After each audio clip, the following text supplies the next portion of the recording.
This is my fifth trip to the island. I still think it remains the finest do-it-yourself type fishing in the world. I don't have to have a guide to fish this whole island around, and that's a blessing. We flew the 400 kilometers south of Mahe Island in a twin-engine Beechcraft and landed around noon this day.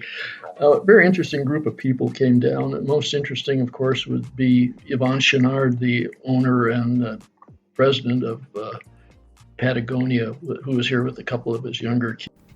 More fascinating on the return trip back to Mahe was a Finnish film star who apparently had been there for 6 weeks and a couple weeks more on some of the other islands. That's a six-digit vacation.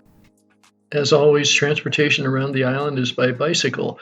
I had the whole place to myself since all the other fishermen here go to Francois or Bijoudier with guides every day, which makes it just a wonderful arrangement for me.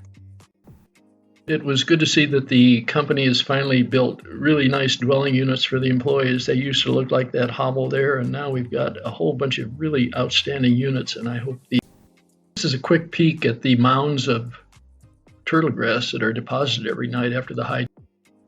Strange as it might seem, the catch of the trip was a fish that makes no sense. It's called a milkfish, and all it does is eat algae, so they're incredibly difficult to catch. I never expected to land one in my life. The fish is only about 20 inches long, but it's a real treat of a lifetime. I just can't tell you how much I appreciated actually hooking and landing a fish of this type.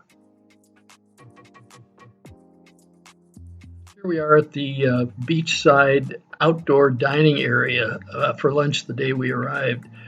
We're right on the water. Had a nice Sabrew beer and a pan-fried grouper and a nice garden salad, and enjoyed the lunch very much. Clips of some of the fishing. This time it's going to end up being a supersized pompano or pompaloma. It's the biggest one I've ever landed, and it's unusual. I've never caught one here before, but a great fish.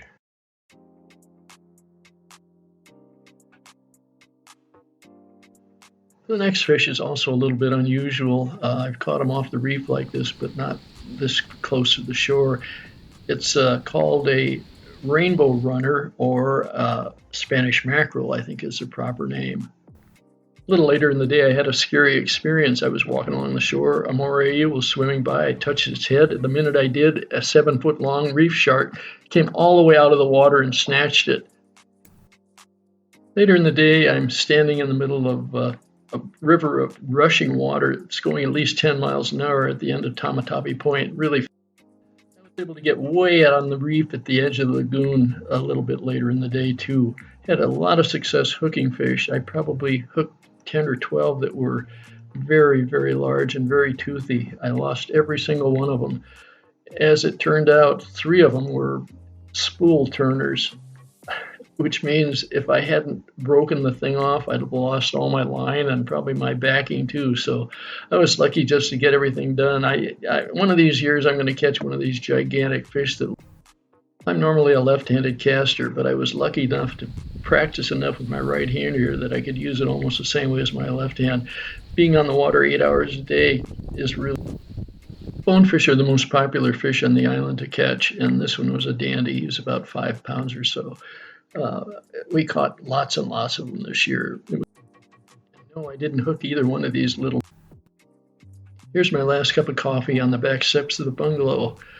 It's departure day, and I don't want to leave, but I hope with luck I'll be able to get back. These are just some short clips of many of the species of fish that we can catch here.